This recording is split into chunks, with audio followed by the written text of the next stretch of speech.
Hello. It's good. How are you doing? Cooper, a lot of guys are talking about how you guys are so close and almost looking in the rearview mirror when you look at the games you've lost. As a veteran, how do you learn from that so that you're not saying the same thing? You guys are not saying the same thing this week. Yeah, I mean it's. I don't know if your process changes. It comes down to execution. It comes down to executing. It comes down to being able to have the capacity to fix the problems that come up. The coach's job is to put us in great positions, as best positions as they can. Once the ball is snapped, it's on us to fix the problems, and it's just I think it's on all of us to do that. And I don't know that you're not going to reinvent something. I mean, you go to work. The coach says it all the time. Work works. You come to work ready to solve problems, ready to bring the right mindset, the right focus, so that you can make adjustments and think critically and ask questions. And hopefully you've asked enough questions during the week that the questions that you're not asking questions on Sunday. Harder earlier in your career to keep that kind of mindset as opposed to trying to do too much to fix things and stuff like that? Yeah, well, I don't know. I think there's a piece of it. I mean, I can only talk for myself, but it was more so getting just to the point of like learning the capacity, if that makes sense, like learning to get to the place where I can now fix the problems. A lot of it, you're learning so much of this offense and how things work at this level. It was like, hey, I just want to make sure that I know my job and can execute my job. And there comes a point where things change. It's like, hey, my job has now been like someone else has had to take my job over. Where do I fit now in this play? And that's where that has grown. You grow into that, and that's the capacity to solve the problems where the picture changes on you. And so I think for young guys, it's more about being able to get to that point where that becomes second nature. You're not thinking about your just your responsibility. You're thinking about the intent of what the play is and understanding what we're trying to get done, and that allows you to fit yourself, be a useful tool when the play starts.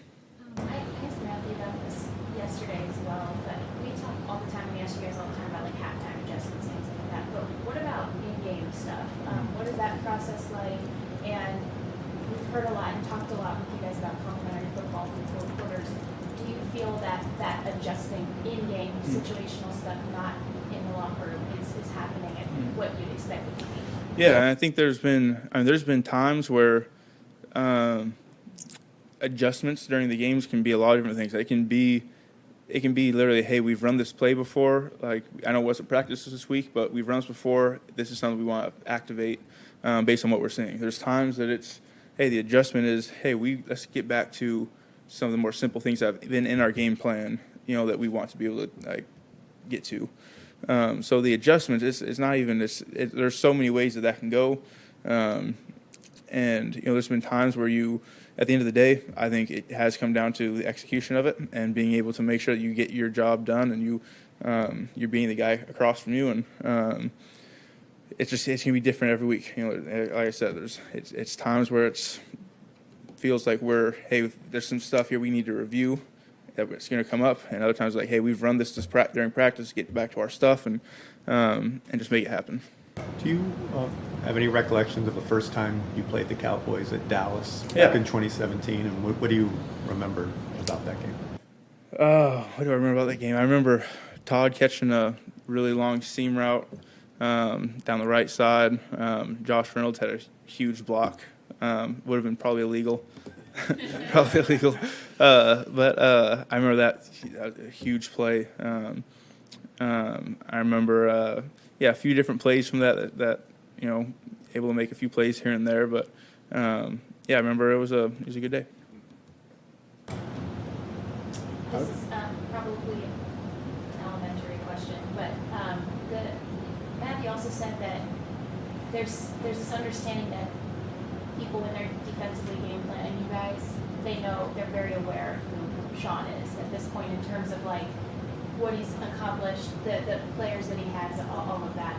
And sometimes, a lot of times you guys will see things that you didn't necessarily see on tape.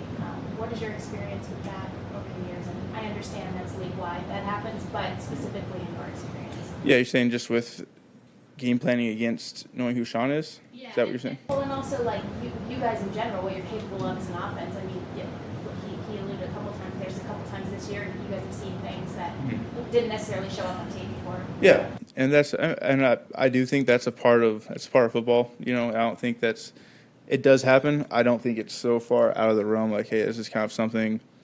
Most of the time, there's little wrinkles that defenses are going to throw at you anyways. There have been some games that's felt like, well, this is a whole different plan. That's where I get back to the capacity. Like, you find ways. You know, the coaches are going to adjust to say, okay, hey, we're not getting what we thought. Here's what we're going to do. And now it comes back to having the capacity to be like, hey, let's solve these problems and be able to make these things work. And, yeah, it does happen. It does happen. And thankfully, you know, Matthew's pretty good at improvising. And, you know, Sean's obviously great understanding what's going on and being able to get us into some good stuff. So at the end of the day, I know it's a boring answer, and you guys are all going to write the same thing here, but it comes down to just executing. Do you have a favorite instance of Matthew improvising? Oh, man. Nothing that I would feel comfortable putting out there for everyone to hear. You know, I got to keep the trade secrets secret. Tutu's touchdown catch last week, working out a structure with you and playing the defenders off each other. Can you kind of explain how that all unfolded? And Yeah. Obviously Sean said we'll never know who Matthew was trying to throw. Yeah, we'll never know who Matthew's throwing to there. Yeah, but good job. It was a really good job by Tutu being able to make a play. Probably not the best job by me and Tutu, scramble drill-wise, distributing the field for Matthew. So we're giving him the ambiguity of saying who knows who it was going to. But good job by Tutu being able to step in there and make that play. All right. Awesome. Thank you guys.